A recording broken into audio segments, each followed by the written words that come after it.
বাংলাদেশের জনগণ রক্ত দিয়েছে, জীবন দিয়েছে।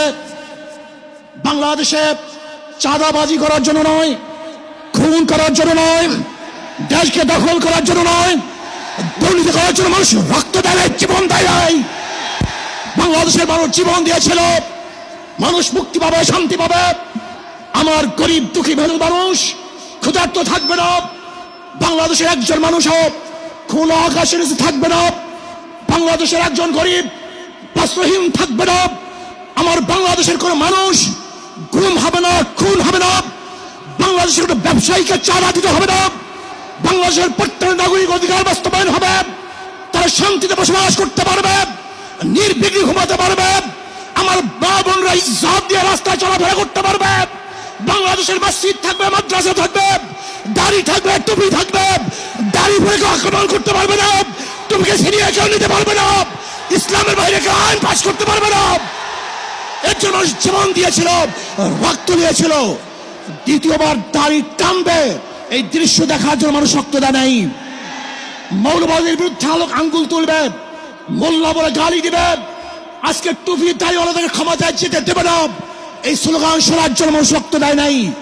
এই দৃশ্য দেখার জন্য বুকের তাজা রক্ত জমিনে ঢেলে দিয়ে মানুষ শাহাদাত বরণ করে নাই, বরং বাংলাদেশের মানুষ শাহাদাত বরণ করেছিল এই জাতিকে মুক্তি দেওয়ার জন্য, কোরআন ও সুন্নাহর আইন বাস্তবায়ন করার জন্য। আজকে মঞ্চে যারা আছেন, যদি আমরা মুনাফিকি না করি, মঞ্চে যারা আছেন যদি মুনাফিকি না করি, মুখের এবং কাজের কথা যদি একসাথে থাকেন, মুখের সাথে কাজের যদি মিল থাকেন, আমি এই লক্ষ জনতার সামনে কসম করে বলতে পারি আগামীতে ক্ষমতায় যাবে ইসলাম, ক্ষমতায় যাবে ইসলাম, কোনো সন্দেহ নাই। কিন্তু খবরদার যদি মুনাফিকি করি, তাহলে এদেশের মানুষ সচেতন হয়েছে, এদেশের মানুষ সব জ্ঞানী হয়ে গেছে। বিশ্বাস করবেন না, একজন রিক্সাওয়ালা, ঠেলাওয়ালা, কুলি মজদুরের বক্তব্য শুনলে আমরা আশ্চর্য হয়ে যাই বাংলাদেশের মানুষ কত সচেতন, তারা কত সচেতন হয়েছে যদি আমরা মুনাফিকি না করি। আমরা পিআর সিস্টেম নির্বাচন চাই, সংখ্যানুপাতিক হারে নির্বাচন চাই। বিএনপি কেন মানছে না?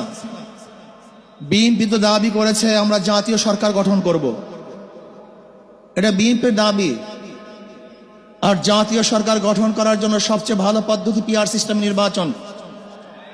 জাতীয় সরকার সর্বদলের অংশগ্রহণমূলক সরকার, আর সর্বদলের অংশমূলক সরকার গঠন হতে পারে